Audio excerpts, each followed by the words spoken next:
Our special speaker this morning is a most extraordinary person. Her name is Sister Jenna Mirage, most commonly known as Sister Jenna. She's host of America Meditating radio show. She's founder of the Meditation Museum, originally in Washington, D.C., and now there are other branches. There is one here, which is taking root. Sister Jenna has traveled to 80 countries and is the director of the Brahma Kumaris order. Her lightness and wisdom have come to shine light and life on all. She is also, she has a new challenge for us today. And so I don't know what that's going to be, but we're the people that practice change, and I know that you're all up for it, whatever it is. And the second I met Sister Jenna, this is the last thing I'll say, I was reminded of a couplet written by a poet named Philip Larkin. And he wrote, "In all of us there resides a sense of life lived according to love." And I think when you experience Sister Jenna, you will get that this is somebody who does live life according to a sense of love. So will you say good morning, please, to our guest, Sister Jenna?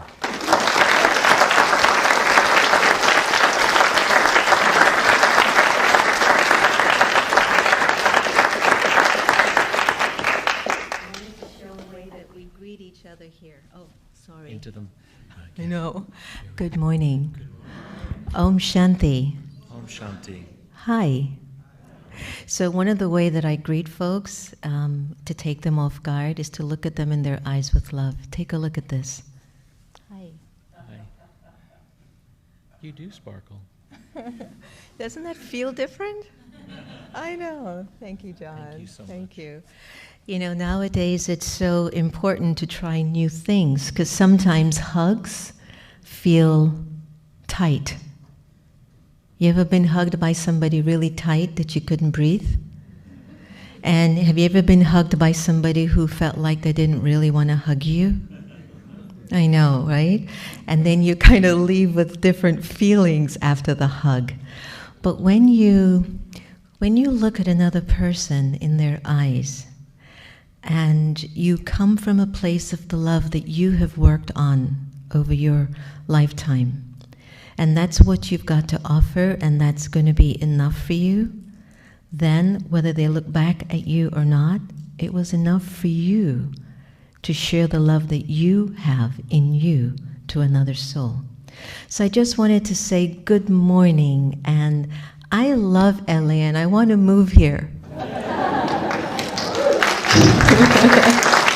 So my story is unique, and I wish we had like 5,000 hours, but I only have 6 now. And the story goes like this. Imagine a young girl in a little Caribbean country called Jamaica. She's orphaned at the age of 7. I'm now telling you the story of my mother. African Caribbean, had to identify her mother's deceased body at 7 years old, which she left the body in a train accident. And she had actually seen the scene before it even happened because she had certain psychic abilities, intuitive abilities. After that moment, my mother's life of trauma became an unending story until I was born at 17. And she met my dad at 15 and a half. And he was about 15, 18 years older than she was. I don't want to go into any more details. But it was clear that there were a lot of lessons for her to learn. So here she is, an orphaned young woman, child, tried to take care of her 3 brothers and sisters, been in orphanages and foster care homes and places like you would not believe. She meets my dad, traditional old-fashioned Indian man who's not supposed to be loving anybody outside of his Indian culture, much less outside of his Indian caste system. Unheard of. So they get together, and here I'm looking at my father coming in from church, all happy with Krishna in his lips, Oh, Hare Krishna, Hare Om, Krishna, Krishna, Ram, Ram, Sita. By the way, we were in Miami, Florida at the time. And then there's my mother coming home, mea culpa, you know, like Jesus, you have to pray. And then she's got her cross, and I go, okay. One's happy, one keeps crying. What an interesting definition of whatever this God is. So I just wanted to give you an idea of how I was brought up. Interesting? Yes. You kind of want to hear more? Yes. Should I shorten the story?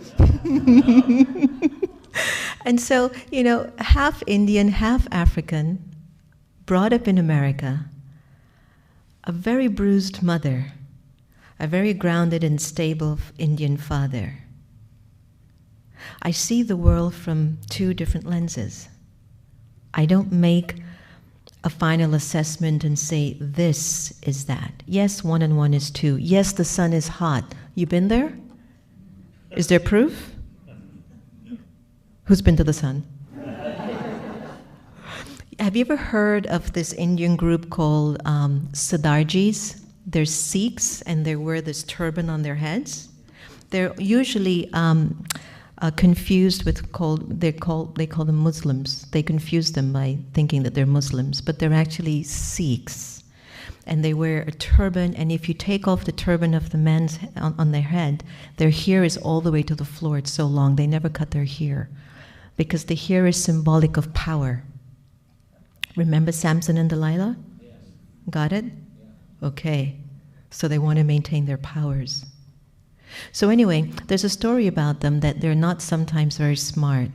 So they held a press conference, and they told the journalists that showed up for their conference that they were going to beat the Russians to space, because the Russians had already done Venus and had done Moon, and they were just already putting satellites.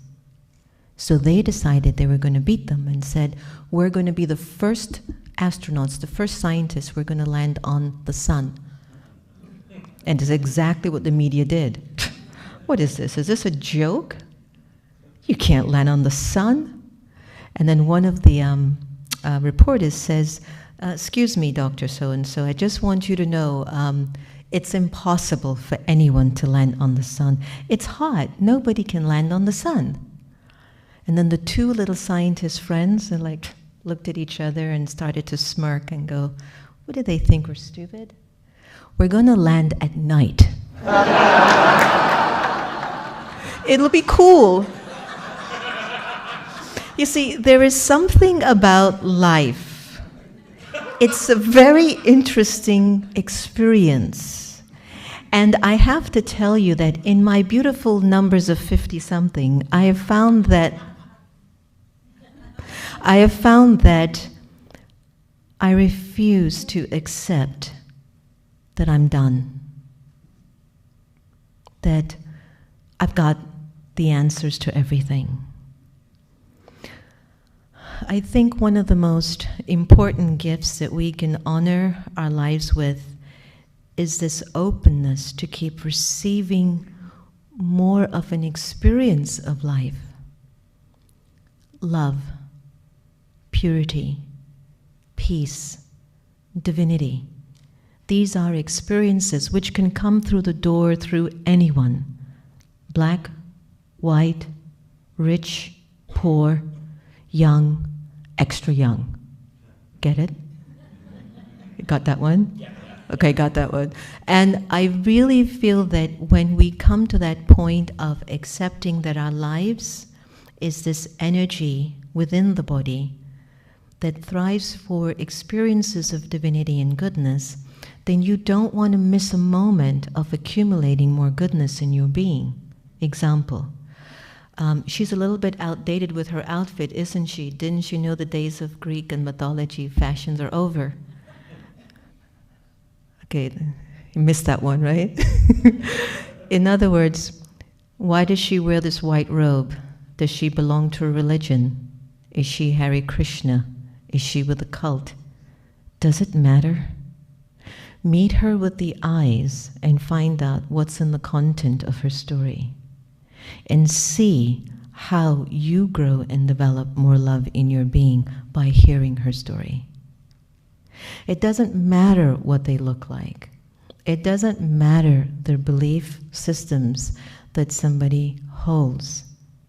As we grow into our royal and dignified state of antiquity, there comes a point in time, sometimes the body just won't work like it used to when we were 5 and 6 and 10. But the soul is still working. And the soul can still meet anyone in any condition with any attitude. And the soul can accumulate all the love in it and meet another soul and just say, "Hi, how are you? Tell me your story." And the only reason why we ask for each other's story is that I want more opportunities to accumulate love and peace and purity and goodness in my own story. We sometimes get fixed. It somehow feels safe. But when something different comes in front of us, we feel not safe. And the only reason why we don't feel safe is that the difference that comes in front of our eyes or in front of our bodies is saying, "Let me see how much more love you have in you." And somehow the difference doesn't trump the love that you carry in you as a person. And I have studied religions, and I have traveled all around the world. I have had babies of 1 month, 2-month old leave their bodies in my arms. I've had elders leave their bodies in my arms. I've been where there's been guns and rifles. I've been with the richest, the poorest, the greatest leaders of the world, with prisoners, serial killers, this. And at the end of the game, my brothers and sisters and my friends in this room, we're all struggling to remember that love trumps everything I can't figure out.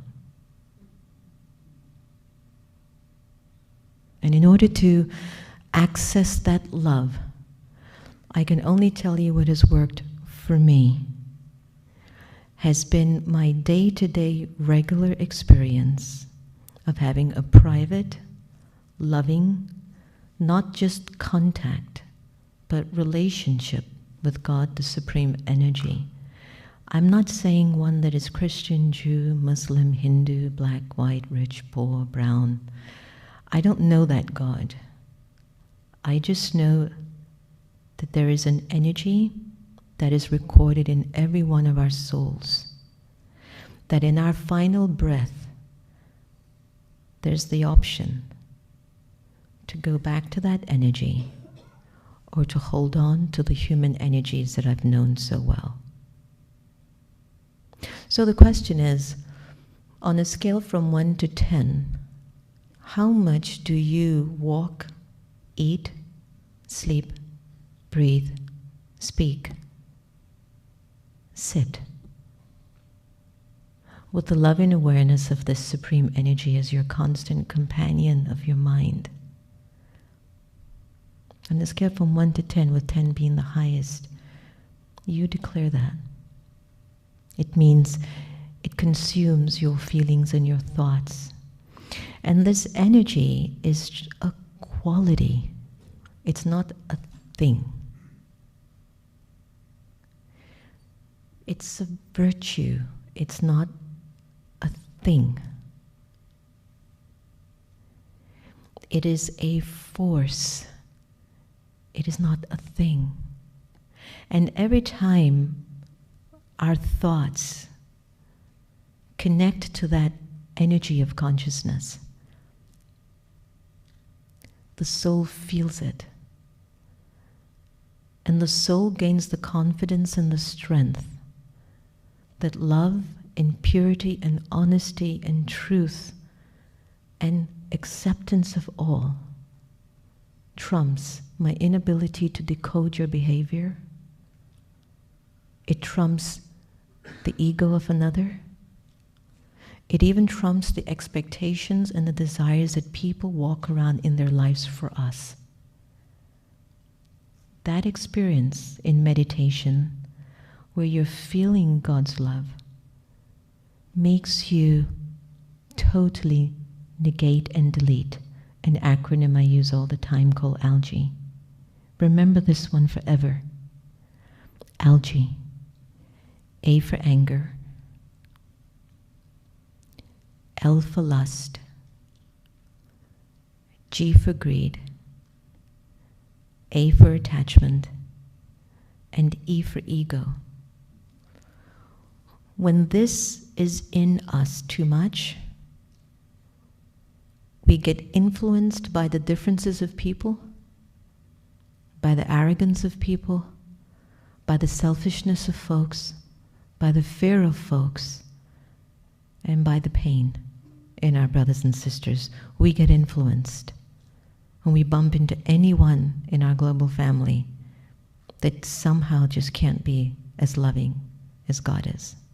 So in order to overcome that, because there's a lot of that around, then we're going to have to take on this challenge that I don't want to be on that side of the story anymore. I mean, we're growing into our beauty of our antiquity, and there's nothing more beautiful than having individuals that are young that turn to the elders for guidance and wisdom. And when it's shared with a lot of love and conviction, there's nothing more powerful than creating a generation of the future that can carry a lot of the wisdom that you now hold in your stories. It's never too late for anything, because it's always just a thought and a feeling away from you. It's not about what you do, but it's the quality in the way you do the little things that you do.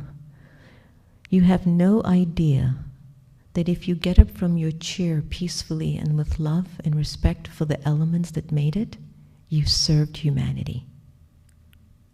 You don't have to be on a podium speaking to 1 million people to tell them who they are. It's the way you walk out of this room at the end of the morning. It's the way you contribute to this community because it has done something for you. And for those of us who stay in a community for a long time, we take them for granted. Same people, same stuff, okay, nothing new. But there's always something new, because even the cells in our body is changing every day. So the way that we bring ourselves into the community is a sign of the love that we have within ourselves. Okay? So I wanted to just share with you just these few thoughts that are on my mind this morning. And if you don't take the mic away from me, I'll just carry on for hours. And we don't want to get anyone in trouble here for the building. Thank you for having me out, and thanks for Freeman for arranging me to meet with John and all of you. I came from a background where I think I'm supposed to be on the streets. My mother's supposed to have ended up on the streets. But she went so deep into her relationship of love with God that at 75, she's a trailblazer. And she just can't stop. She's coming in next week, by the way. I'm taking her to Arizona to go see a psychic. Because she loves those things. I just can't get her out of them. But it's just that when that love is filling up in you, your body starts to move a little more because it's happier now on a soul level. And you know how I look at it is if you've got your car, which is your body, and your soul, which is the driver in your body, and if somehow the car's radiator's not working too well, or the spark plugs are kind of, shaky, or, the battery needs some recharging, whatever it is, or the carburetor needs changing or something, still the driver is what's most important. And if the driver is willing to either take advice or put a lot of good feelings in the vehicle, I think your car will take you a little bit longer and with a lot more zest. Okay? So be opened in feeling like today is your day to expand your horizon. Let it be like you just bought a new car, a Tesla, Anybody knows Elon Musk by chance? Anyone related to him? I love his Tesla. His Tesla is even on my iPhone. I love me a Tesla. I love the concept. I love what it stands for. The Tesla runs on a battery. The soul is a battery. It needs charging. Connect to the Supreme Father, the Supreme Soul. Charge your battery so you don't have to stop at a gas station. Thank you.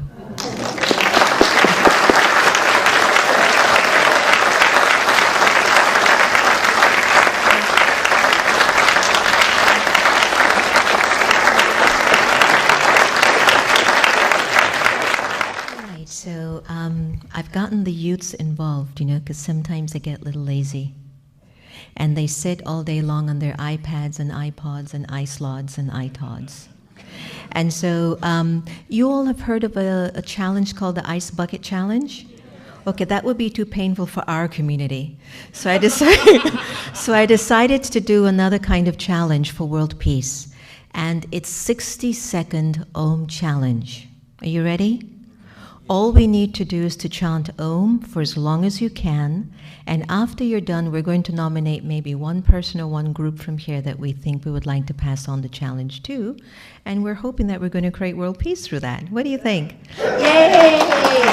All right, so I'll get us started, and all I'm going to ask you to do is to just take as deep a breath as you can. And has anyone ever chanted Om? Who hasn't chanted Om in their whole life? Hands up. Oh, good. Oh, wow. Okay. All right, so it's very simple. Breathe in, ready? So after 3, 1, 2, 2.5, 3. Oh.